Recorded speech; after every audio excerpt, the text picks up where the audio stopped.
I always wondered whether it is Shahani or Malayalis say Sani, I think. Shahani, a great filmmaker and a great film thinker of our times. We can be proud we are doing this because we are taking a stand with a filmmaker who believed in a, what shall I say, in perfect cinema against all odds, I would say. Perfect cinema is perhaps only it is only a loose description of the ideal of the cinema Kumar carried in his heart. I am not competent to describe the cinema Kumar conceptualized.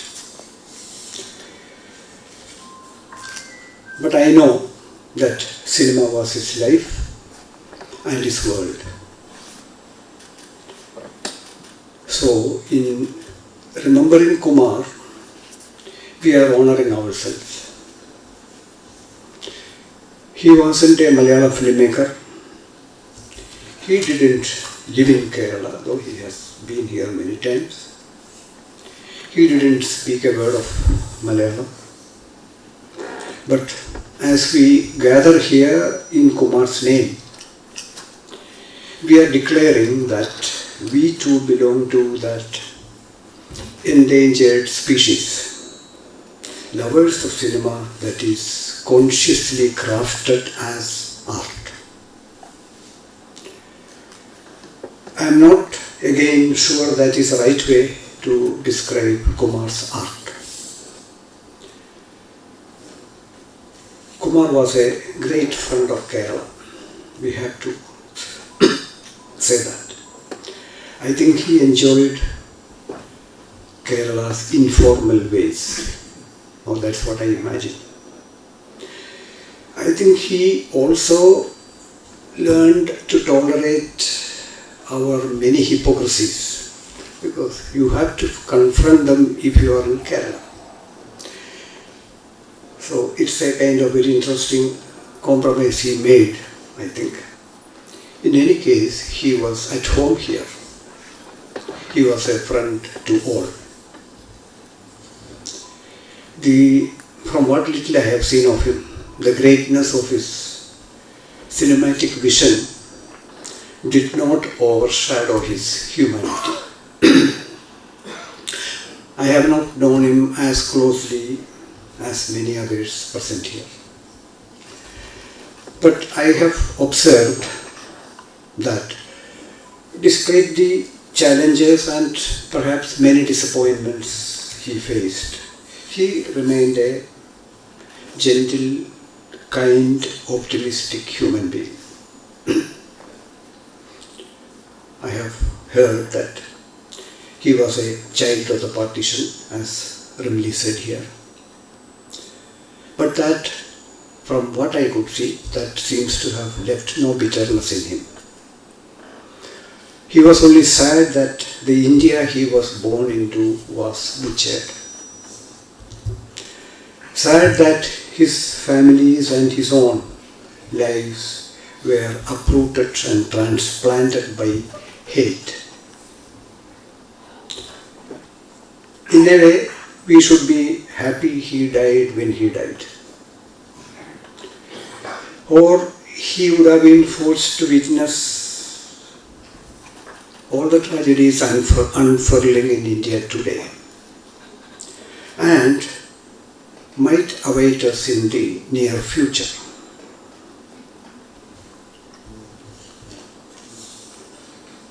Maybe, who knows, we could be lucky too.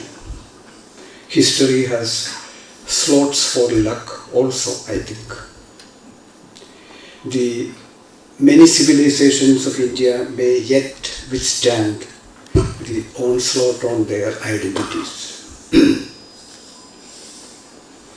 I am generally accused of harping on democracy and secularism, because people say we have abundance of democracy and secularism here. So this is a problem I have. So people get angry and frustrated and irritated when I point out how at least a few artists and intellectuals have openly taken the side of poisonous ideologies. They say, many of them say, that these are forgivable faults in great people. These are little things.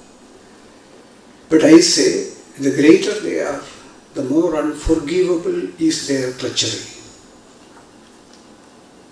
So I shall harp on it again and say with appreciation and with gratitude how unflinchingly democratic and secular Kumar remained all his life. He was a humanist, an upholder of civilizational values of the finest order, and he was a dreamer. As I said, I have not been close to him as many others here, but in my brief encounters with him, I have sensed the dreamer because I have been living all my life with lots of dreamers. It's not easy to be a dreamer. Everywhere, by and large, dreamers are ridiculed and rejected. They do not fit the iron frame of hard reality.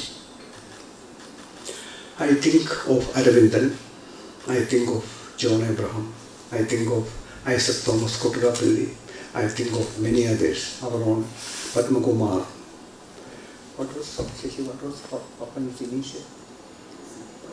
CP, our own CP Padma Kumar, for example. They all dreamt cinema. I believe the dreams Kumar and dreamers like him dreamt have invisibly given birth to a new, different cinema. I mean, that has been happening all the time, but it has happened.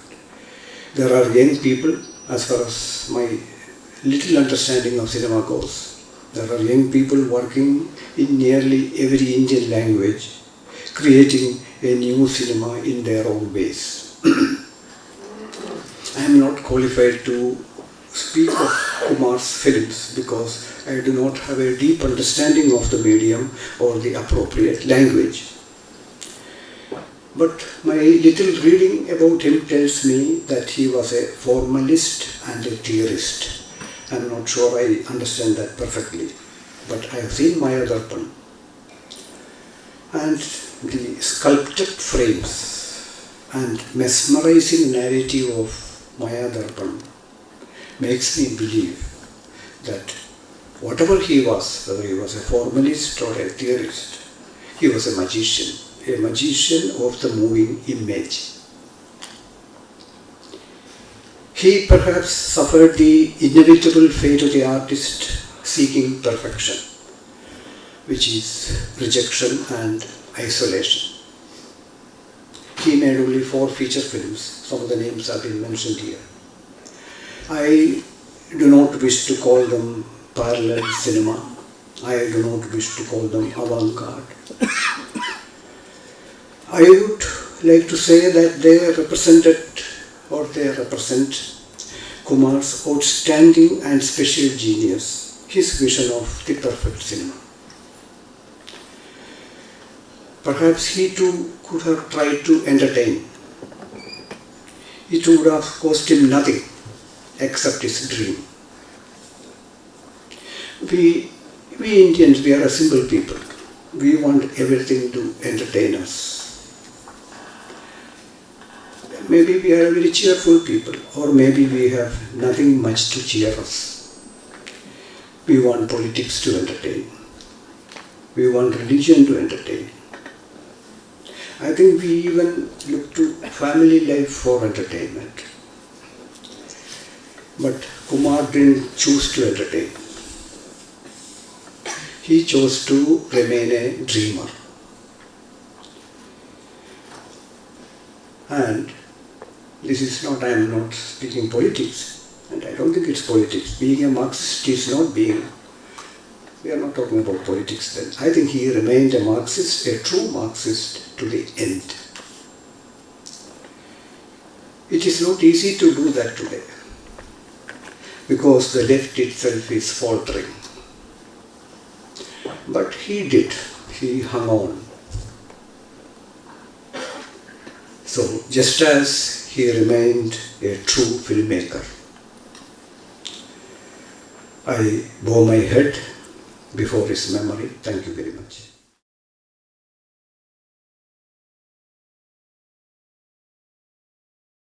So thank you very much from the bottom of my heart, and thank you on behalf of Kumar as well. There won't be time, otherwise I would have read out fragments and long exchanges that he continued to have with Kerala, even after the project did not seem to happen. And in fact, one of his mails, which he shared with me, I can't obviously name who it was written to, he talks about wanting to die in Kerala, surrounded by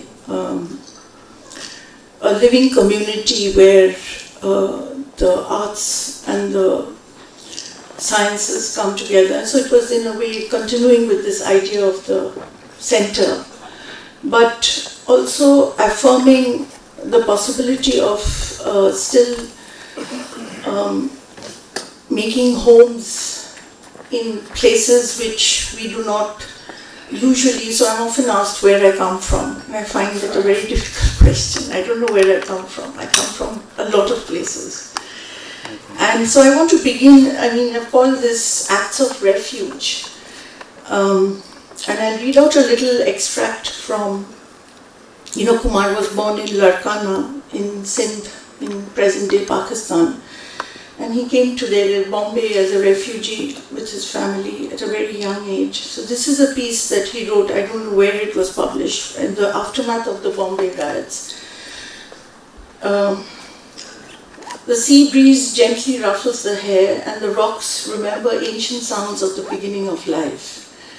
A sunny afternoon on Worli sea face, a young boy of 9 watches his mother slide into a siesta. There are no buses on the road, no cars, when he comes out to look at the waves, and the Kamathi washerwomen, their copper skins glistening in the light. And then he notices that somewhere there are these fancy cars and a crowd. The refugee boy makes bold to walk across the whole length of the deserted road to see what's happening. It cannot be true. As he makes his way through the reflectors, he finds an extraordinary apparition. Dilip Kumar himself, receiving constant attention, brushes them aside and asks the little boy to come and sit on his lap. Even in later years I've heard him talk about this, excepting he didn't say Dilip Kumar, he would say Yusuf Saab. I cannot remember what he says. Perhaps what I say today to the young boys I meet who are 9 years old and have a whole world to make their own. I know that was the day I made Bombay my own, and was Dilip Kumar making it his own again. So this refugee child who finds different spaces for himself and takes refuge in the living dharas, the different flows of the subcontinent and their ever-changing relationship with the world. That was partly enunciated in the project that Sadanand and Sashi were also involved in. So I'll try and speak in citation, so it's not as if it's disjointed, it's in a way trying to offer you something of also how he loved working in his films, which was very often through allusion rather than saying it. And this was also his way of paying homage to his different masters all over the world. And this is partly how he works in Char Adhyay as well. In Charadhyaya, there is the other challenge of expressing subjectivity and individuation through light, lens, skin tones, textures, dyes of the textile, and above all in movement. So dance, which is not just the dance of formal composition, but dance that has been internalized into the nervous systems of the body, the dance in nature, that becomes, of course, as you know from his very first films, that is the language of cinema that he worked with. And in the very last film, which extremely tragically he could never get to see, it was completed. It was called, it is called Priye Charushile, his last feature film. Therefore, in almost all the obituaries and reviews that are now being written, it does not find a space, but that is his last film. That too actually finally takes it to another level, beyond what he did in, say, Charadhyaya. And to go back to the point that Sashi was making about, what indeed was his relationship with the digital, I'd just like to make a small point here.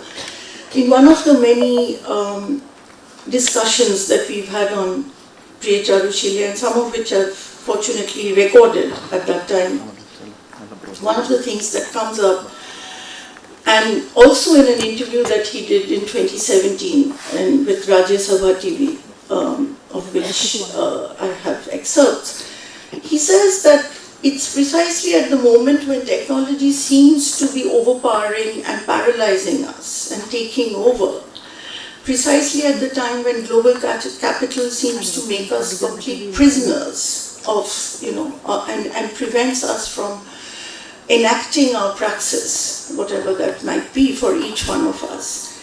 It's precisely at that moment that you can find, through dissonance, through disruption, a particular breakthrough. And he felt that was what was happening with Priye Charushile, because the first schedule was in 2008 and it was completed only in 2019.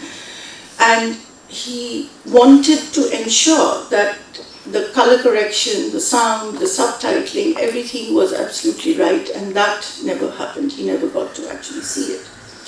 So I don't want to take over the time from other people, so I'll quickly read out maybe a few. I had like about 20 such citations, but I'll just read out maybe 4 or 5, and perhaps they'll give you a sense of some of these concerns and how, in a way, and also the ones that I'll read out have to do with his unique collaboration with K.K. Mahajan, where I would say it was born through extreme discipline and risk-taking at the same time, which seem to be contradictions. So the innovation and the pushing of boundaries implied a constant rigor and a delight in silent understanding and a creative partnership that he and KK had. And I just want to suggest a few things about this. So this is a short, because we were archiving Charadhyaya last year.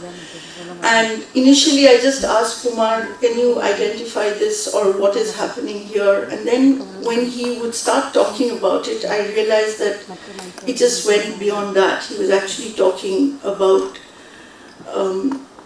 his entire partnership with KK and with many other people, Vanraj and Udayan and many other people, and places and technologies. So I started typing up some of these notes, and I'm going to just read out some of this. So this is a shot of Shumanto, the hero, as you will see, and Ela. They're facing each other, and where it was shot was on this many-leveled, many-terraced house, old house, which had many levels and terraces, and lots of trees. And Kumar says, I originally wanted to use the circular trolley, so we laid it out there in a kind of S shape. And KK tried with the circular trolley, but he felt that it was not working out properly because the movements were so elaborate. not like Pina Bausch. And incidentally, he did come with Pina Bausch to Kerala again to work on a project. There's no time to talk about it, but that again is another of those strands. So KK asked, shall we try the reverse trolley way, which we had done a lot of in Maya Darpan? And he asked me whether I was happy about it.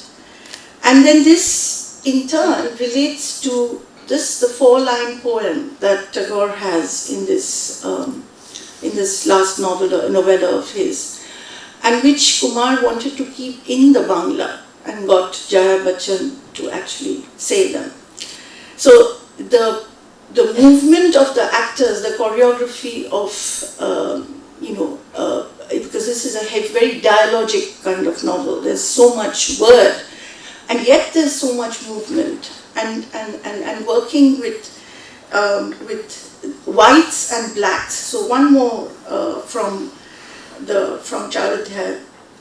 You will notice that this color, the violet purple, the color changes according to the change in natural light and the light thrown on them. All these shots, they work in a narrative which is not, of course, a linear narrative, but they work in a continuously changing reconfiguration through color and through movement.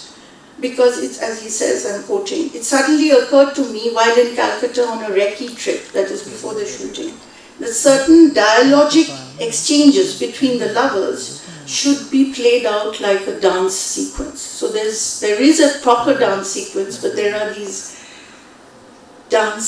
dancing that is going on continuously through the movement of the camera and the light and the movement and the gestures of the actors. Tagore was a writer, and of course by then Tagore was also painting, and he had to transcend his own practice. This is Kumar speaking. I am an image maker, so I had to transcend mine.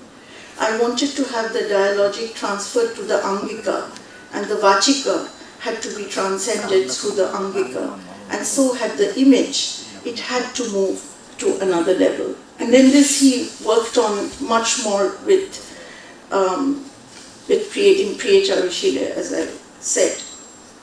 And I also found, and after this I'll just take a couple of more minutes, in a letter that is about the center, but it's not just about the center, it is about, again, how do we work with what the new technology offers. This is a letter to Tisha, who is Shivendra Dungarpur's partner and who set up the film Heritage, asking, dear Tisha, would it be possible for Kodak to invest 50% in at least the areas that overlap with their worldwide presence? Would it be possible to bring in capital from Indian and Japanese and European agencies in the overlapping areas of the digital sphere of imaging, both sound and picture, and to make it applicable across the board? And it's a long letter which I won't read for. And then the last thing, possibly, I mean, as I said, there's so much. I think the last conference that he came to was in 2018. It was an international conference on a resilient Kerala. And I just want to read out one sentence from there. After he's talked about Kerala's history of trade and mathematics and, all of that, he says, the recognition of that complex order that is of the relationship between travel and movement and weather patterns of the monsoon and the calculus has been internalized by our bodies. So there's a constant return to the human body and its individual subjective self as well. By our gestures, by our acoustics, our ears and eyes, by our minds that transmit love and knowledge simultaneously from generation to generation, from gender to gender, in celebration of Eros. The the last thing probably that I would say is he hadn't really planned to come to Calcutta, just as I haven't and hadn't really planned to, quote unquote, settle down in Calcutta. It was meant to be a transition, a period of transition. And he came to join me in 2022-23 and fell ill. And from then it was somehow things just, I don't know, it almost started feeling like it was part of some inexorable movement that that did not allow us and did not allow him to travel. And in a way, that's when he also returned to Tagore. And this time, instead of the novella, it was just poetry, and it was poetry in a primer that Tagore himself had nurtured for about 30 years before he wrote these primers. So he had started them when he was a zamindar in present-day Bangladesh, when his children were little and he got fed up with the textbooks and started creating his own. And then when he started Vishwa Bharati, and there was the same problem, Sashi, that you mentioned of, yeah, I want an institution, but I don't want this institutionalization. And these are, I just thought I'd share them with you. Kumar started learning the Bangla script, and there was a particular poem that he loved. But in that same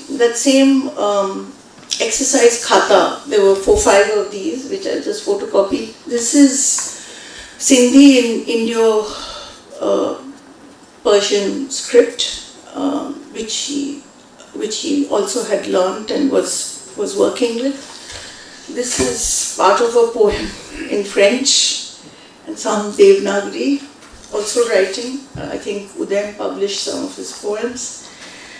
And this one poem just never ceased to seduce him, which is a very simple poem in 4 stanzas, which I won't read out the 4 stanzas, but the one stanza that he particularly loved was Kotodin bhabi phul ure jabo kobe, for how long the flower thinks, when shall I fly? Jetha khushi shetha jabo bhari moja hobe. I shall go wherever I want, what fun it will be. And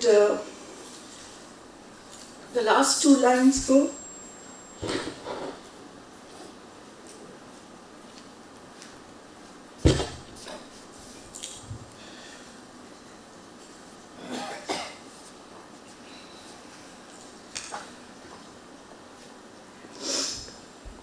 কাইফুল একদিন মেলি দিল ডানা প্রজাপতি হলো তারে কে করিবে মানা. So one day, so that's why the flower just spreads its wings and becomes a butterfly.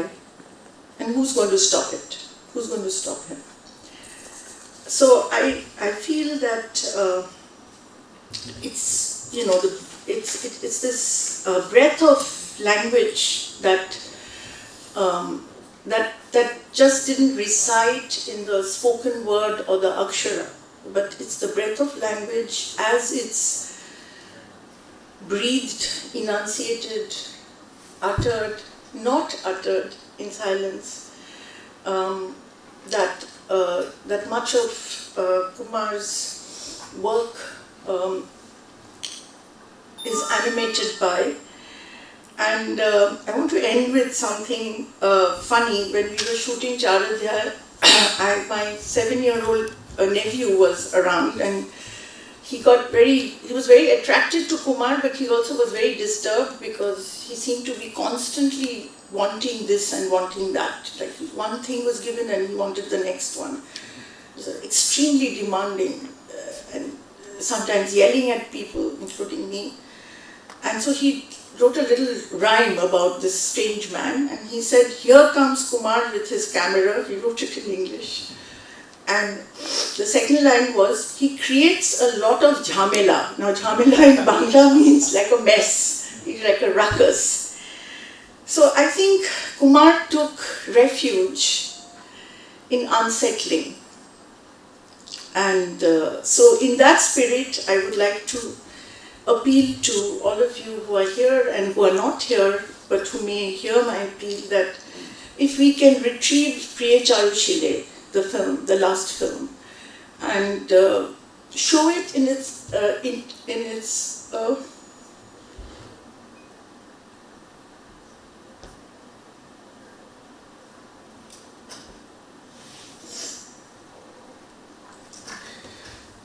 if we can show it in its integrity, as he would have wished it, and that is one request. And the other one is that I have been working with him and by myself on his archives. So I would request any one of you who has something to share.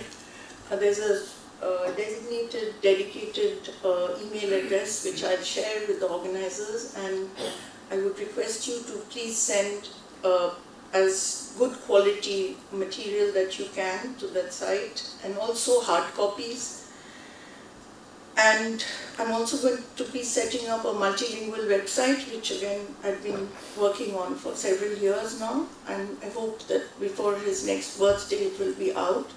So again, for that, I would love that to be animated with sounds from everywhere. So thank you very much.